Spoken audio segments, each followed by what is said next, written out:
the one and only Bexley? Yes, it is. Yes, it is. How you doing? I'm good. How are you? Good. Well, I mean, not as good as you. I mean, you got to be super excited with everything going on right now. Oh, yeah, it is really exciting. I'm glad the song is going over well. So, all right, before we get into the song and all, like, so I sit there and I was doing my research on you and finding out all this stuff, and I find out you kind of went through like a whole a name change, image change, like a whole reformation of yourself, shall we say? Oh no, you dug too deep. Yes, I did. Yeah, my name is Amanda actually. But that's a secret. And it's not a very well kept secret, but it's okay. Yeah, I wanted to do something new, and I created something new in LA with a songwriter that his name's Aaron Edwards, and we wrote this new record together. And I wanted to just have a fresh start. And Bexley was the area where my family is in England. Okay. They're from Bexley Heath. And I just thought the name was really cool, so we just went with it and started branding things like that. So that's where that came from. And I just wanted a fresh start. Wow. What was it kind of something you were kind of scared to do too? Because I know you've been as yourself for was it like 8 years playing around and working on your music career. So was it kind of a scary thing for you to even think about doing? It was, yeah. I wasn't sure that everybody would be excited about it because I've been going by my name for so long. But it was actually, I got a really good reception. Like, most people were like, wow, this is really cool, and like, this is the right thing for you to do. So it was actually a good move. That's cool. Now, was it a change musically as well, or just with the name, or just like a rebranding, or? The music is in the same vein as what I've always done. I mean, I love rock and roll, and it's it's alternative rock, I would say. So it's not so much of a musical change as it is just like, this is a new project. This is where I'm going with this from now on. I just wanted to have like sort of a stage alter ego, I guess. Sure. No, I get that. Yeah. So now you're originally from Seattle. Do you think if you would have stayed in Seattle, because now you're LA, right? Yeah. Do you think if you stayed in Seattle, Bexley would not be? I think, well, yeah, because if I had stayed in Seattle, I would have eventually done something else. But to be fair, I wouldn't have stayed in Seattle.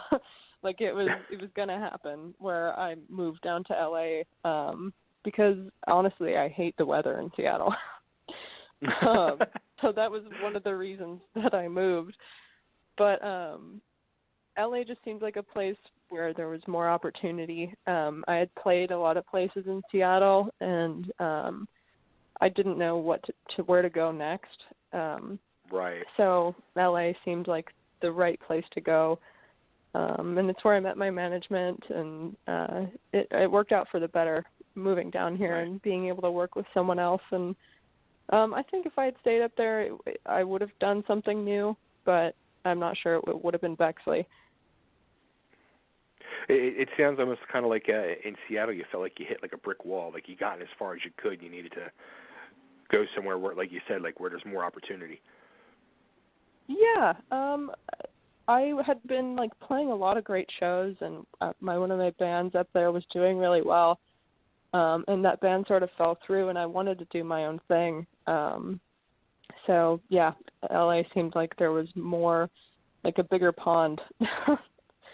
Right. Absolutely. Yeah.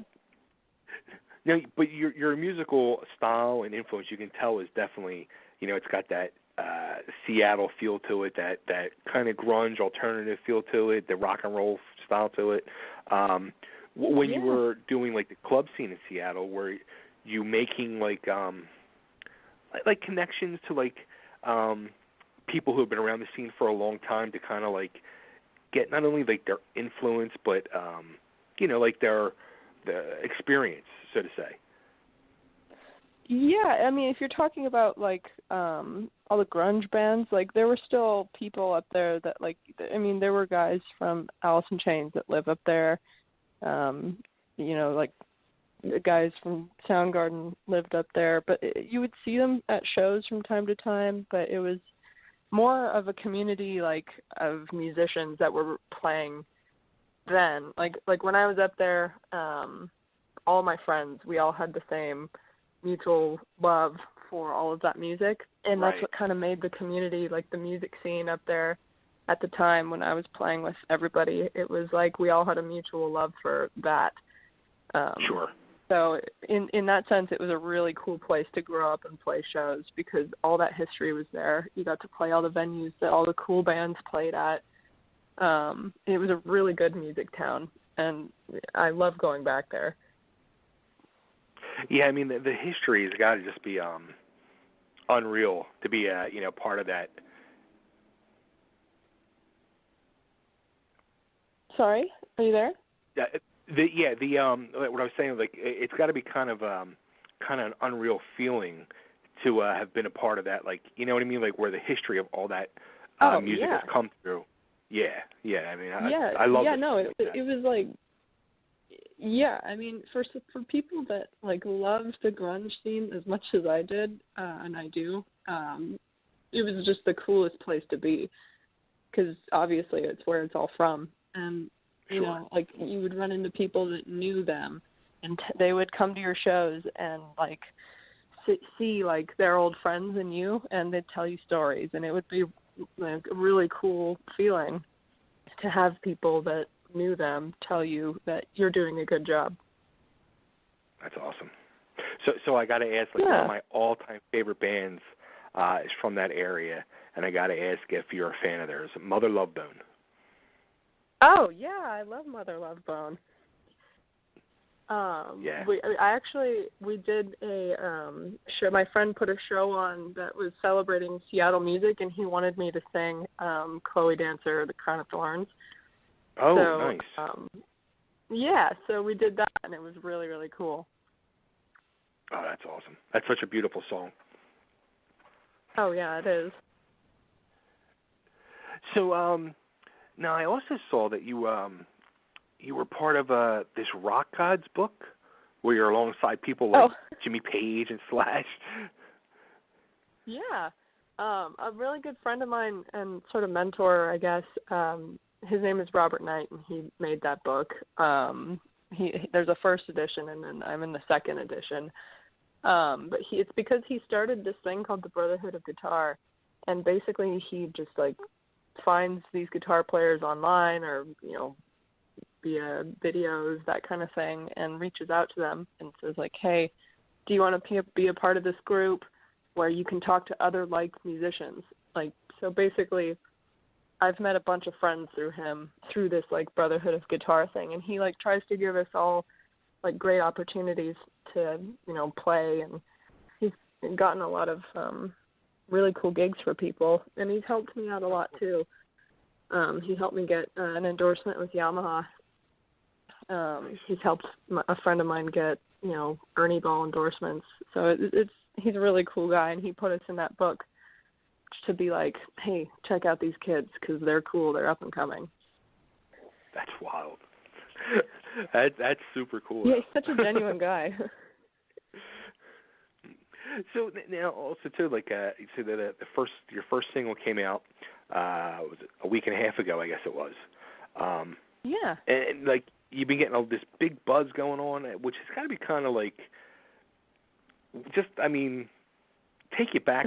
You know what I mean? Like, oh my God, like this is real now. Like this is happening. But like alternative press labeled you as new music that you need to hear. You're on the new noise playlist on Spotify. I mean, all these things happen, and it's kind of like, it's got to be scary. Yeah, I mean, I'm not scared. I'm more like, it's not soaking in yet. I don't know that, like, I mean, the new noise playlist was a shock. Like, that was really, really cool. and it's like helped out a lot. With like I think we have like almost 12,000 streams on Spotify now, and yeah, I credit a lot of that to that playlist because it like reaches a market of like 300,000 people. Wow. But yeah, it's different. Like I would like to play some shows to kind of like back all this stuff, but it's really cool. Like I'm doing like these interviews and stuff I've never done before, and talking to people that actually like the music. It's gratifying. That's awesome. Now you just said about playing shows. So have you guys been playing shows, as Bexley now, or you haven't played any yet, or? Not yet. We haven't played any, but we're definitely going to try to book some around the release in January, because the EP comes out on January 18th. Wow. So this is really going to, that's when it's really going to change, once you start playing shows. Yeah. It's going to be like, look out. Well, I live for playing shows. Now, the band in the video, is that your actual... Thing. Yeah, I'm sure. The band in the video for Run Rabbit Run, is that your actual band, or? No, actually, the people in the video, we were up in Canada because my boyfriend's Canadian, and we went up there to visit his family, and those are his old bandmates, because he had a band while he was living up there, and they're friends of mine now too, but we were all jamming, and they loved the new song, and like we were playing it, and they were like, why don't we shoot a video? I was like, okay, I guess we'll shoot a video. So we went out. That where it's filmed is actually in his driveway, and it was like 10 o'clock at night, and it was really dark. And our friend has a really good camera. He's a videographer guy, like on the side. So he just happened to have a nice camera, and we shot it in about 2 hours. Holy cow! That's amazing. Yeah. So those guys are really good friends of mine, but they're not the band. They live up in Canada. Now, you know what's funny about that? Like, I mean, I've talked to like so many bands over the years and all, and one of the things I used to ask a lot, but I don't ask as much anymore. It's like just the importance of music videos and YouTube and things like that. And I can't tell you how many people would say to me, and these were people that have been in the business for 30, 40 years, like they feel it's important, but they don't feel putting out like $100,000 for a video is that important. And I'm like, it's not like it was in the 80s. Like you know what I mean? Like you like what you did in 2 hours. Like they don't realize you can do that now. Right, and it's we're at a point where like a lot of the time, like you'll see a video and it'll look all like, I don't know how to say it. I guess you could say vintagey. It looks like retro, that sort of thing. And most of the time it's filmed on somebody's phone. And right now that's like cool. So I guess like if you make something look crappy, it's cool. But it doesn't, you don't have to spend a bunch of money. And honestly, it's easier to just do it yourself. It really is. It really is. So now the EP that comes out in January, is this like an independent release? Are you on a label or? It's an independent release. Nice. We're just, again, doing it ourselves. Hopefully we get sort of, like, if a label sees us and offers anything to us, that would be cool. We're sort of putting our feelers out right now and sort of trying to get some press so that maybe someone will reach out and we can work with somebody, but it's independent as of right now. I like that. I like the independent part better. Yeah. I'm all about the bands doing it themselves now. Yeah. It has its ups and downs. Absolutely. So, all right. So the first thing was called "Run Rabbit Run." What can you tell us about the song itself? The song itself is actually supposed to be like a female empowerment song. Just sort of being like, don't be afraid of what's out there in the world. Like, be strong. You can do everything without being afraid. And that's sort of the message in the song, is basically like, you just do your thing and be strong and smart and you'll be okay. Right. I mean, it can become like a real female anthem. It is, yeah. I hope it is for a lot of people, because when I grew up in bands, like, I was always the only girl, and it was difficult to adjust to that or try to know how to act, like, around a bunch of boys. But as I grew older, it became like a strength. It would be like me standing out in a crowd because I'm around a bunch of guys, but I'm doing what they do. Nice. And I just hope that, like, it helps other people feel the same way, feel confident in what they do. Cool. Very cool. Yeah. So I mean, I'm digging the song, so we're gonna be playing that too. And thanks. Where so all right. So tour plans. So it's looking like you're gonna start booking dates for January once the EP comes out. Yeah. That's our plan, is to book around that. And the EP is called Lost in the Moment. Yeah, it's actually a line from one of the songs that's on the record. Cool. Very cool. Yeah, things are going to be happening for you real quick. I hope so. Let's hope. So, all right, so where, you know what, I think so. I mean, you've already got the buzz going off the first single. And right. You know what I mean. It's going to lead in good for the release in January. So it's all good timing, and the buzz is really good, which is great. Thanks. Yeah, I'm really looking forward to January. And it's still a couple months away, but we hope to keep the buzz going until then. And I hope everybody likes the rest of the record too, because I just love it. Like, it's something I'm really proud of. So I hope everybody else really likes it. That's cool. And I saw too, like, as I was going through the Facebook page, you were doing like some acoustic stuff too. Like, do you guys, you think you're going to be doing some like acoustic shows as well mixed in there, or? It's always an option. I love playing acoustic. I usually write all my songs on acoustic first, and then sort of switch it over to electric. So it makes it easy to play acoustic shows. But yeah, I don't see why not. I'm sure we'll get booked to do some sort of acoustic thing. Nice. Very cool. Well, Bexley, thank you so much for all this, for being a guest. Continued thank you for having me. Absolutely. Continued success and luck with the single and the EP. And thanks. Where should we send everybody to find you, follow you, like you, love you, subscribe, and all that stuff? Okay, you ready? You can do Instagram, which is Bexley_official, and Facebook is Bexley Official, Twitter is Bexley Official. You can follow us on Spotify. It's Bexley. If you search Run Rabbit Run, it'll come right up. We're on iTunes. We're on Amazon Music, on Google Play. Basically anything you can think of, we're on. It's under Bexley Official.